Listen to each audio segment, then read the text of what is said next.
The New York Mets finally host a playoff game tonight, and if they want to win, Sean Manaea has to be their ace.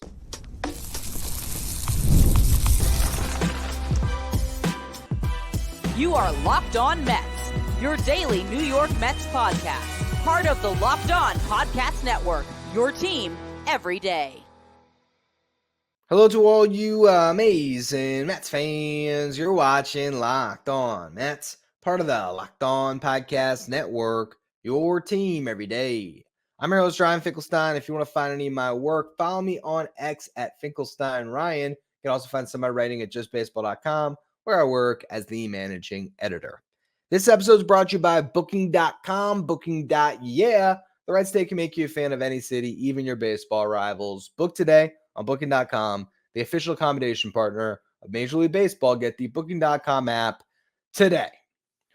All right, so let's talk about Game 3 of the NLDS. First time the Mets are going to play in front of their home crowd in 2 weeks. The last time they did, they had a 6-1 homestand. They swept the Nationals, scoring 10 runs in the final 2 games of that series. Then the first game of a 4-game set against the Phillies, they scored 10 runs again. First time in franchise history they've ever done that, scored double digits in 3 consecutive games. The Mets went on to win that 4-game set against Philly before all the madness that would follow between going to Atlanta, losing the first game, the hurricane that washed away the next 2, going to Milwaukee, losing the first 2 games before finally winning one, heading back to Atlanta, winning that game to clinch your playoff spot, having to play a second game to let the Braves clinch their playoff spot, heading to Milwaukee, playing that. I mean, it has been such a journey.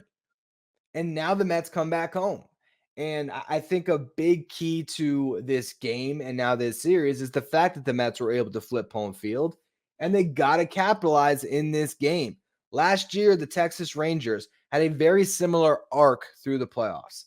They sort of backed into the wild card differently than the Mets. For the Mets, it was more just getting the necessary wins to get in. For the Rangers, the playoffs were never in doubt, but they sort of had a 2022 Mets end to their season where they had the division all year and they lost it on the very last day to the Houston Astros. They would meet that team in the ALCS and beat them, and they were riding crazy momentum by the time they got there, as they had to be road warriors to start off their playoff journey. First going, I can't remember who they played there. It was the Rays, I think, right? They swept the Rays. They went into Baltimore. They took the first 2 against the Orioles, came back home, beat the Orioles with so much fanfare to sweep the ALDS, and then they head right back on the road to face the Astros in the ALCS. So the Rangers had that journey of being road warriors, and then that homecoming was really a joyous game. You hope for the same thing for the Mets here. Obviously, they can't win this series tonight, but they can get a lot closer. This Game 3 is so pivotal because it's going to change a lot about how you manage Game 4. We're going to talk about that in the final segment. Now, I was going to do 5 keys to the Mets winning Game 3, and I think we just sort of talked about one of them that I was going to discuss, which was home field and feeding off the crowd, and we'll kind of get into that a little bit in the next segment when it comes to the offense and what they're going to do against Aaron Nola. But I decided to instead frame today's episode when it comes to the title and everything else of what the Mets need today, and it's really simple. They need Sean Manaea to be the ace. The Mets are not in the playoffs if not for Sean Manaea. They were 23-9 when he took them out this year, but more specifically, his last 18 starts, they won 15 of those 18 games. Last 20 starts, they won 16 of the 20. From June 14th through the end of the season, which is that 20-start span, Sean Manaea led Major League Baseball in innings pitched with 121. He held opposing batters to a 178 batting average. That was also the best mark in Major League Baseball. His whip was 5th best at 0.95. That is walks and hits over innings pitched. His ERA was 15th best at 3.05. Funny enough, both David Peterson and Jose Quintana had a better ERA than Sean Manaea across that final stretch of the season. Just shows how good all 3 of those lefties were. You remove his last start, though, for Manaea, where he gave up the 5 earned runs against the Brewers. He had a 2.76 ERA across a 19-start span, which was most of June, all of July, all of August, nearly all of September, where he was top 10 in baseball in ERA. So this guy really was nails for the Mets. And again, they are not in the playoffs without him. So far, we've only seen a couple of starts, or really one playoff start. But obviously, that first start in Milwaukee at the end of the regular season was one where the Mets were pitching for, or they're playing for a playoff berth. So you look at those last two starts for Manaea against the Brewers, maybe it just wasn't a great matchup, but he got knocked around in the final regular season start. And he was good in the playoff start, but he didn't get a chance to pitch a sixth inning, gave up a couple runs. He was good, not great, and the Mets lost that game too. So now here he is at home, Citi Field crowd behind him, going up against a Phillies lineup that he fared really well against in his last start. Now you look at the numbers overall. This was on September 21st. I believe that was the first game of that 4-game set. I'm looking back. That was the second game of that 4-game set. Now, Manaea started off that game and was really strong. He gave up a home run to Kyle Schwarber and another one to Nick Castellanos. But overall, across 7 innings pitched, he retired 21 of the 23 batters that he faced. Those 2 solo homers were all he gave up. No other walks, no other hits. Now, he did go back out there to start the 8th inning because he was sitting at just 86 pitches, and he gave up a leadoff single to JT Realmuto and was pulled from the game. Reed Garrett started to get through that inning, got the first couple out, struggled a little bit. They went to Edwin Diaz. Diaz ended up getting a 4-out save. But Manaea, on the ledger, there's 3 earned runs. Really, though, what I'd like to focus on is those first 7 innings of his start, retiring 21 of 23 against a Phillies team that was still trying to clinch the NL East.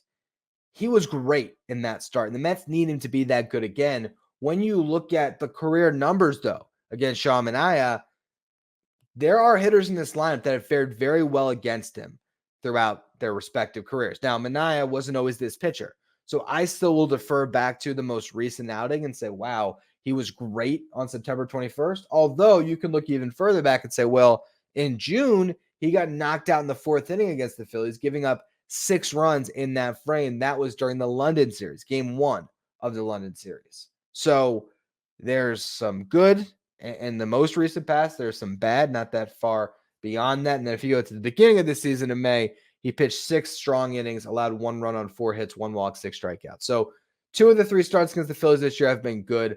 But across their careers, you look at the hitters versus Manaea. Castellanos, 6 for 16, 3 home runs, a 1.375 OPS. Outstanding. Bryce Harper, 4 for 11, 1 home run, 1.182 OPS. You look at Trey Turner, 5 for 16. He's fared very well. Bryson Stott, 3 for 7. Kyle Schwarber, 2 for 6 with the homer. Alec Boehm, 2 for 10 with the homer. A couple guys that I think might find their way into the starting lineup. Edmundo Sosa, 4 for 8 in his career against Sean Manaea, so he's batting 500. Maybe he gets a start in left field. I'm not sure exactly how they'd like to do it. You also have Austin Hayes, who was brought to this team at the deadline to face left-handed pitching. He's 2 for 3 in his career against Manaea. He did not play in that September 21st game, if I'm not mistaken. But regardless, looking at those career numbers, yeah, Manaea's got a tall task ahead of him, but he has been a different pitcher for the Mets this year. You don't know how much of some of those stats came when he was in a A's uniform or a Padres uniform or a Giants uniform. Now as a Met, he has been an ace. And he talked about it to the media today, not necessarily being an ace, but the season that he had. And he said it's his proudest season of what he's been able to accomplish. He said, as a starting pitcher, the goal is always 200 innings, 200 strikeouts. Those are your North Star. But you just kind of push towards those goals, and you look at the end of the season, see how you did. And he obviously knows this has been a career year. Now's the time, though, to show up in October. And look, if Sean Manaea pitches well in this start and hopefully in future starts that he might get in the playoffs, that's going to impact his free agency as well. So he's got a lot on the line, but just more specifically for this team, this has been the ace. And yes, Kodai Senga is back, and it would be amazing if Kodai Senga could get to a full workload at some point during the playoffs, but that's not the reality right now. Yes, he'll probably start game 5 if it gets there, but he's only going to give you 3 innings, okay?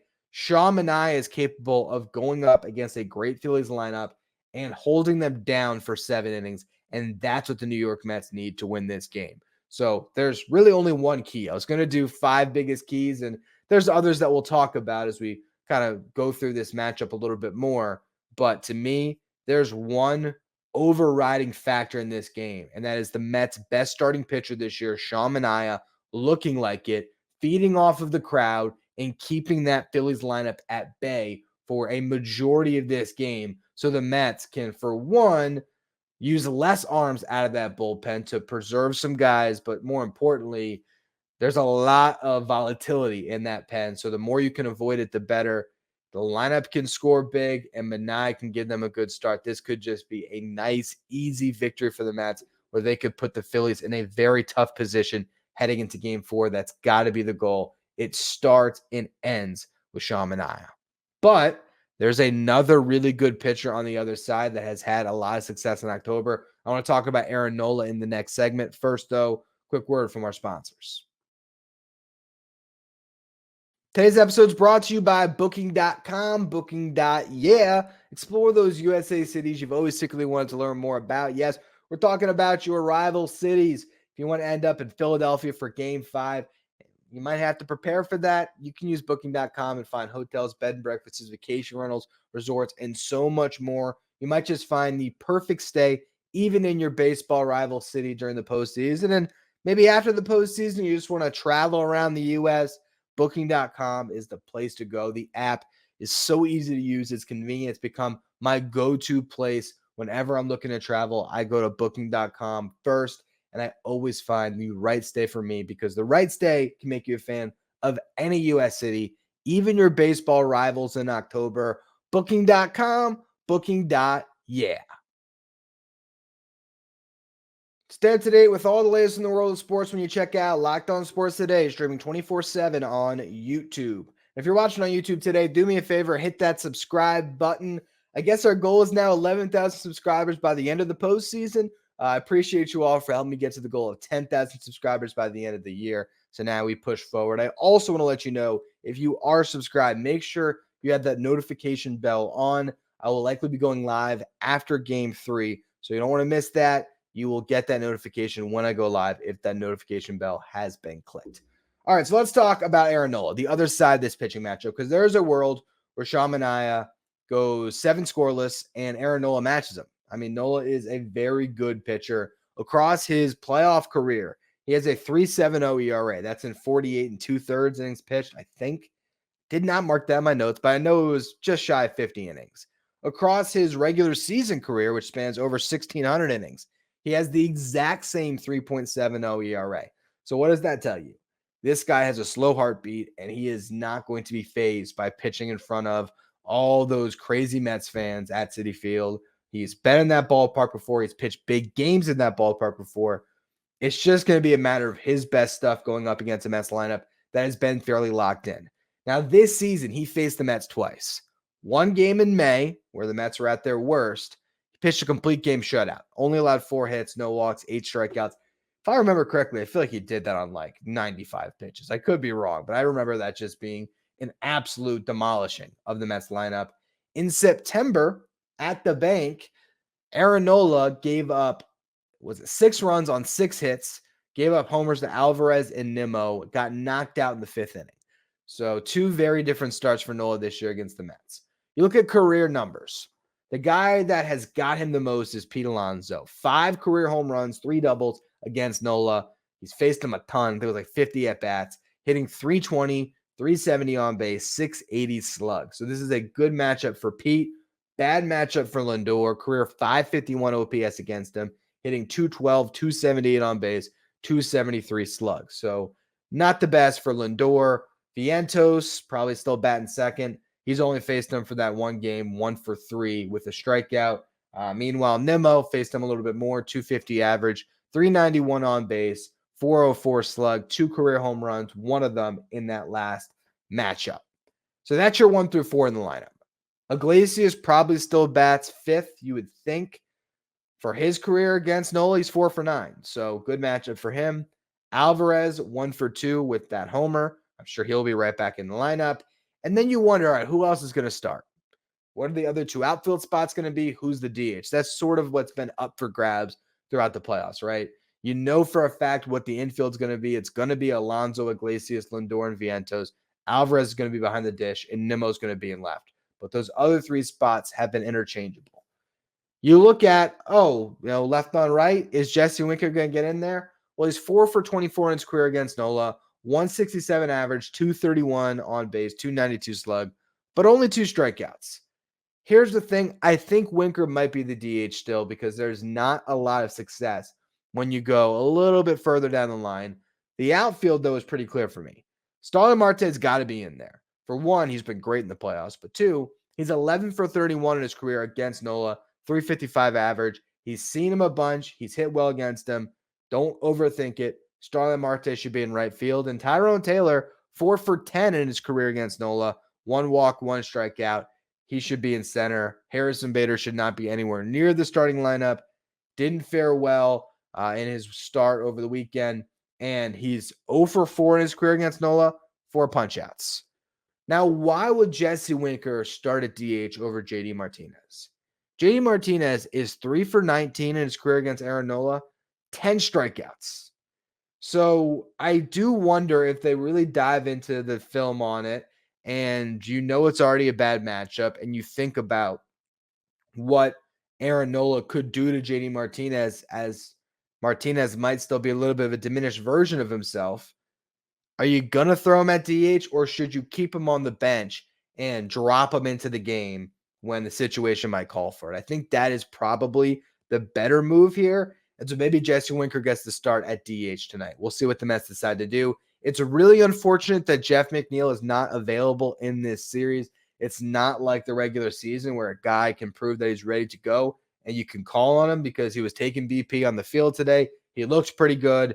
And if the Mets could have Jeff McNeil start tonight, it would be a big, big lift. He's hitting 326 against Nola in his career, 431 on base. So if they could go with McNeil at second, Iglesias at third, Vientos at DH, that would be a much better version of the Mets right now. And that's why if they can advance, having McNeil back would really provide a big lift because it gives you more versatility and a bat in your lineup that might be better than what they're running out there when they're going with Jesse Winker.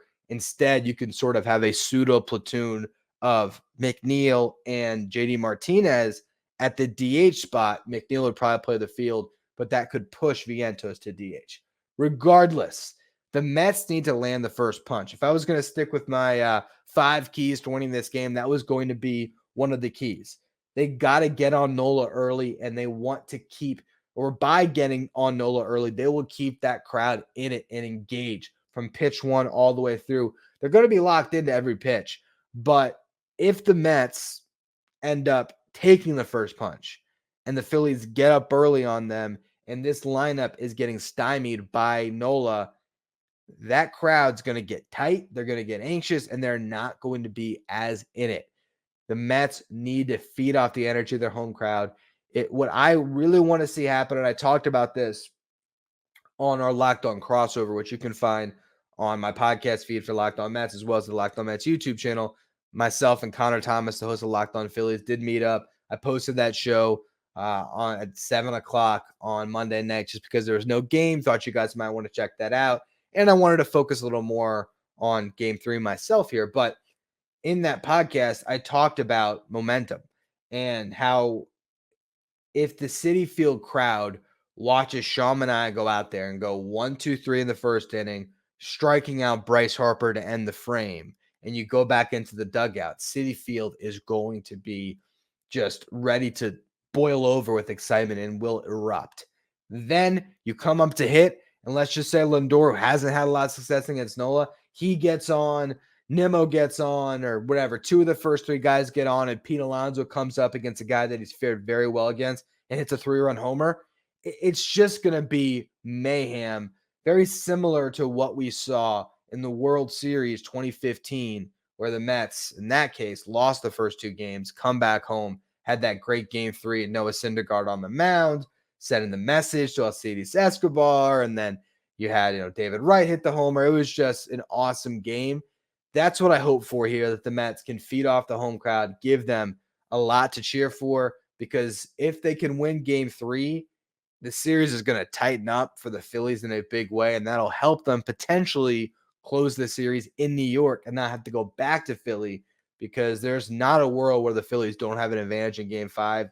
They would have Zach Wheeler on the hill. But if you do really well in game 3, win this game, all of a sudden you might force the Phillies to go to Wheeler early. And that's what I want to talk about in the final segment, how things will change for both of these teams in a potential game. Well, there will be a game 4, but depending on the stakes for each team, how that will impact how they will manage that 4th game. So we'll talk about that in just a minute. First, though, another word from our sponsors.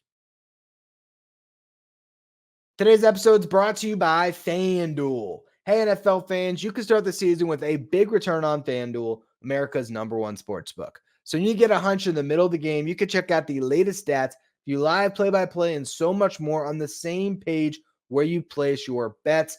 I know my brother-in-law did that live betting in game 1 of this series. Mets were trailing. He still had faith. He believed. Little live in-game wager on the Mets to win, and he won big on that. You can also look at home run props. Maybe you feel like Pete Alonso is due to greet that Citi Field crowd to a home run in his return back to New York here. Maybe you want to throw a little something on that, but regardless, you're going to get started with $200 in bonus bets guaranteed when you place your first $5 bet. That's $200 in bonus bets guaranteed when you place your first $5 bet. You don't have to win or lose. You just have to place the bet, and the $200 in bonus bets is guaranteed. That's FanDuel.com, America's #1 sportsbook.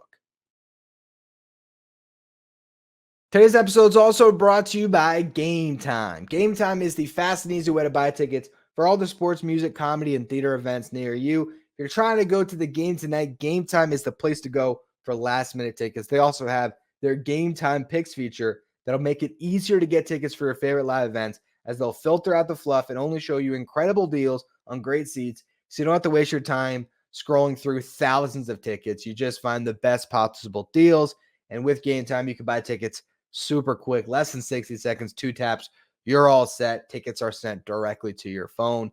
Download the Game Time app, create an account, use the code LOCKEDONMLB for $20 off your first purchase. Terms apply. Again, create an account, redeem the code LOCKEDONMLB for $20 off. Download Game Time today. What time is it? It's game time. If you're an everyday listener to the show, make sure you become a Locked On Mets insider. This is our texting service where you get updates from me anytime news breaks on the Mets. You can ask me questions anytime. You can also take part in our Locked On Mets signed photo giveaways and get the live graphics sent to your phone every day, so you know who's in the starting lineup without ever having to go on social media. If you want to be a Locked On Mets insider, find a link in the episode description. Go to subtext.com/LockedOnMets. Now, one thing that I want to talk about here is the bullpens for each of these teams, because I'm actually going to write an article for justbaseball.com as soon as I wrap up the show tonight. I'm going to get on my computer. Already on it, but I'm going to get on and I'm going to write up something for us at Just Baseball just about how bullpen is going to play a major role in this series, because we already saw it in the first 2 games, right? Game 1, the Mets outlast Zach Wheeler. They get into that bullpen in the 8th inning. They explode. They win that game. The Phillies, they did get runs off of Severino, but they were able to score multiple times against the Mets bullpen as the game went back and forth late, as both bullpens were faltering in game 2. I think that's going to continue. And game 3 is the most clear-cut, straight-up start where you have one guy going for each team, and I don't think there's going to be some drastic piggyback situation. Game 4, you could see either team going with a sort of piggyback scenario, using other starting pitchers out of the bullpen. In game 5, if it gets there, the Mets with Kodai Senga starting that game potentially, they're obviously going to be going to the bullpen a lot to cover probably 2/3 of that game. So the bullpens are definitely something to watch here. If you're looking at what the Mets have for this game, I think the only pitchers that aren't available, I'd imagine, are Jose Budo and Tyler McGill. David Peterson could be available in relief, or they might want to save him for game 4 potentially, or game 5. We'll see what they decide to do there. I think ideally you would get so much length out of Manaea in this start, you wouldn't have to go to Peterson, and you can rely on Phil Maton, Ryan Stanek, and Reed Garrett, as well as Edwin Diaz, who of course is going to be available. Adam Ottavino and Danny Young have not been used yet. Sort of feels like those are the guys that are only going to be used if these games get out of hand. I would love to see Danny Young get some matchups against Schwarber and Harper. just to see what you have there. I get Carlos Mendoza not trusting Danny Young to drop into a tight game. So that's where it would be such an advantage for the Mets to get out to an early lead so that maybe if it is 8th inning, Mets are up big, you can go to Danny Young to face the top of the Phillies lineup and just see maybe that is a card that you have in your back pocket. I talked about it a lot on Monday's show where Danny Young has faced Harper 4 times. He struck him out 3 times. So that might be a matchup that you have to go to. But it's going to feel a lot different if it's a 2-1 game compared to a 7-1 game. Now, when you're looking at this from the perspective of the entire series, if the Mets lose game 3, it's Jose Quintana in game 4 against Ranger Suarez. And then they'd be pretty much all hands on deck, right? So if Quintana doesn't start well, all right, well, now you go to Peterson, or maybe it's McGill, then Peterson, or maybe you're going with a standard reliever to get Quintana out of a jam, and then it's Peterson for bulk. Then you have maybe Severino going on 2 days rest. Like you're just exhausting everything because your backs are against the wall and you want to force a game 5. And then the amount of pitchers you exhaust, yes, you have a day off, but if you're using, let's say Peterson, you need him for 55 pitches because Quintana had a quick hook. Well, now he's not available for game 5. So now who are you pitching after Kodai Senga? I do think the Mets can stay away from Severino, and that does give them an interesting wrinkle to that potential game 5 because of the days off. Each of these teams will have their game 2 starter available on full rest in game 5. So that means that Luis Severino could pitch after Kodai Senga and give the Mets bulk relief, potentially, a full starter's load of relief. Same thing with Christopher Sanchez backing up Zach Wheeler potentially, or if the Phillies go to Zach Wheeler in game 4 on short rest because say they lost game 3, all of a sudden they're throwing Christopher Sanchez in game 5. And that's why you want to win game 3. Force the Phillies' hands. Put them in a position where it's maybe they'd still start Ranger Suarez, but if you start rallying against him, Zach Wheeler might be coming out of the bullpen. So that's the most ideal situation for the Mets here. If you win game 3, you put the Phillies on their heels. If you're on your heels at home game 4, yes, you might still win that game, but what was the cost of winning that game and how does that impact you in game 5? I'm not going to count this Mets team out. I'm not going to say if they lose game 3, they can't win this series. This is absolutely a team that can win with their back against the wall and beat the Phillies in 2 straight games, even with one played at Citizens Bank with Zach Wheeler on, at that point, 5 days rest, right? They can still do that, though. They can still beat Zach Wheeler. I have full faith in this team, but it gets so much easier if you take game 3. One last little subplot that I'm excited to see. I can't wait to see Pete Alonso get all the adoration from Mets fans because you talk about the last time that they were at Citi Field and the story was Pete Alonso. It was Sunday Night Baseball, Zach Wheeler, chance to clinch the division, all that stuff going on for the Phillies, and the Mets won that game, so the Phillies had to clinch after that. But the biggest story was still Pete Alonso. Every time he came up, he got an ovation. You thought that it was going to be Alonso that came through for the big hit in that game to sort of pay off the crowd, right? I think he got an opportunity, didn't come through. Well, a little bit later, he did come through, game through the wild card round. That's the only reason why the Mets are still playing baseball right now. To see him step back into that batter's box at Citi Field, where he's hit more home runs than any Met ever in that ballpark. The house that Pete Alonso built, is that too over the top? I don't know. If the Mets have some playoff success and they win the World Series this year, it might not be that far-fetched, and this guy might get that lifetime contract he's always wanted. But regardless of all of that, regardless of beyond this year legacy, just for this year, this moment right now, to see Alonso get in front of whatever it is, 40,000 plus Mets fans faithful in the ballpark, get that ovation, that's going to be such an awesome thing. And even better, he's going up against a pitcher he's had a lot of success against in his career. So everything is sort of set here for Alonso to greet Mets fans with some more big moments in this game and just sort of add to his own narrative, which ultimately will play a role, I think, because you talk about what Pete Alonso means to Mets fans. this team's owned by a Mets fan. And if Pete Alonso has a huge game 3 and leads the Mets to a decisive lead in this series that ultimately ends up with a Mets victory and, advancing to the NLCS, that's just going to add another notch to his belt. So I'm really excited to see what Pete Alonso has in store for us all tonight. And just to watch baseball again, Mets versus Phillies. This is an NLDS matchup for the ages. I can't wait to see how it unfolds. And I will be just as nervous as all of you throughout the game.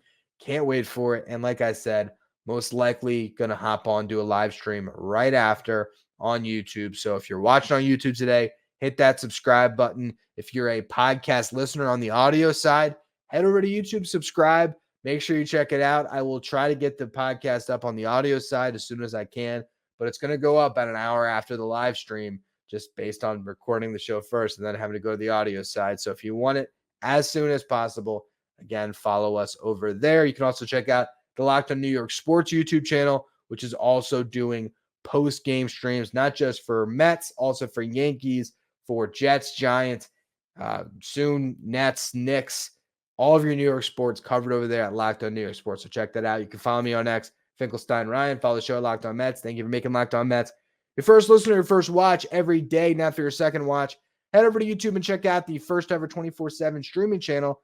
Covers everything in the world of sports. We're talking about Locked On Sports Today, our local hosts from each team, league-wide hosts from each league. Find Locked On Sports Today streaming 24/7 on YouTube.